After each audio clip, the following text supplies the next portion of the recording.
இப்போ ராமசாமி சொல்றதோ அல்லது இம்ரான் சொல்றதோ இந்த ஸ்கோப் இருக்கு இல்லையா, சிபிஐ இப்போ யாரை வேணா விசாரிக்கலாம் இது சம்பந்தப்பட்டவர்கள்னா, இப்போ இங்கே இருக்கக்கூடிய காவல்துறை உள்ளிட்ட எல்லாரையுமே விசாரணை கொண்டு வாங்க, அப்போ அது ரெண்டு பக்கமும் தானே வரும் அப்படிங்கிறத தாவேக்கால பார்க்குறது. இல்லை அதிமுக பாஜக எல்லாமே சிபிஐன்னு வரும்போது அதில் ஒரு இதை தாண்டி இந்த கட்டுப்பாட்டில் இல்லாத ஒரு விசாரணை நடக்கும் அப்படின்றாங்க. இல்லை, எந்த விதமான ஆவணமும் இல்லாமல் யாராவது ஒருவரை வந்து சிபிஐயா இருந்தாலும் சரி, வேற எந்த விசாரணை அமைப்பாக இருந்தாலும் சரி, தூக்கி நீண்ட காலத்துக்கு உள்ள வச்சிட முடியாது. ஓகே, இன்னும் அந்த அளவுக்கு இந்தியாவின் நீதி பரிபாலனம் மோசமாகல.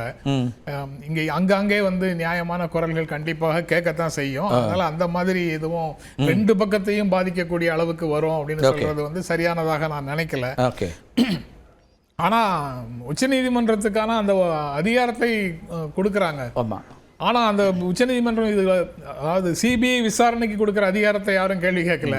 ஆனா தமிழ்நாடு கேடர் போலீஸ் ஆஃபீஸர்ஸ் இருக்கலாம், ஆனா அவர்கள் தமிழர்களாக இருக்கக்கூடாது அப்படின்னு சொல்றதுலாம் ஆர்டிகிள் 15க்கு எதிரானது தானே. ஓகே, நீங்க வந்து பேசும் மொழியாலேயோ வசிக்கும் இடம் வச்சோ நீங்க அரசு வந்து பாகுபாடு பார்க்காது அப்படிங்கறத தானே நீங்க பார்க்கணும். ஈக்குவாலிட்டியிலால என்ன சொல்லியிருக்கோ அதன்படி தானே இருக்கணும்.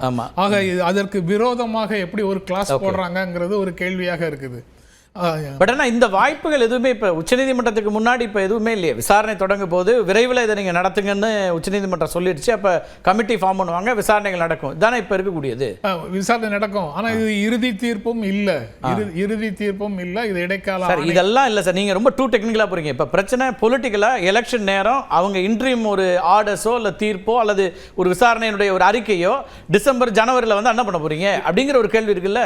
சரி, அந்த விசாரணை இன்டரிம் ரிப்போர்ட் ஒன்று கொடுக்கணும்னா கொடுக்கலாம். பொலிட்டிக்கலா மேனிபுலேட் பண்றதுக்கு சாதகமாக ஒரு இன்டரிம் ரிப்போர்ட் வாங்கினாலும் வாங்கலாம். அது ஒரு பாசிபிலிட்டி தான்.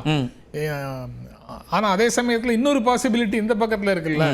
அதாவது அந்த மனுதாரர்கள் சார்பிலேயே எங்களுக்கு தெரியாம மனு தாக்கல் செய்யப்பட்டிருக்குதுன்னு சொல்றாங்க. அந்த ஏரியால விசாரணை நடந்து நீங்க வந்து மோசடியாக மனுவை கொண்டு வந்து போட்டிருக்கீங்கன்னு சொன்னா இந்த ஆணையையும் ரத்து செய்துட்டு அந்த நபர்களையும் சிறைக்கு அனுப்புவதற்கான ஒரு பாசிபிலிட்டியும் அதுக்குள்ள இருக்கு.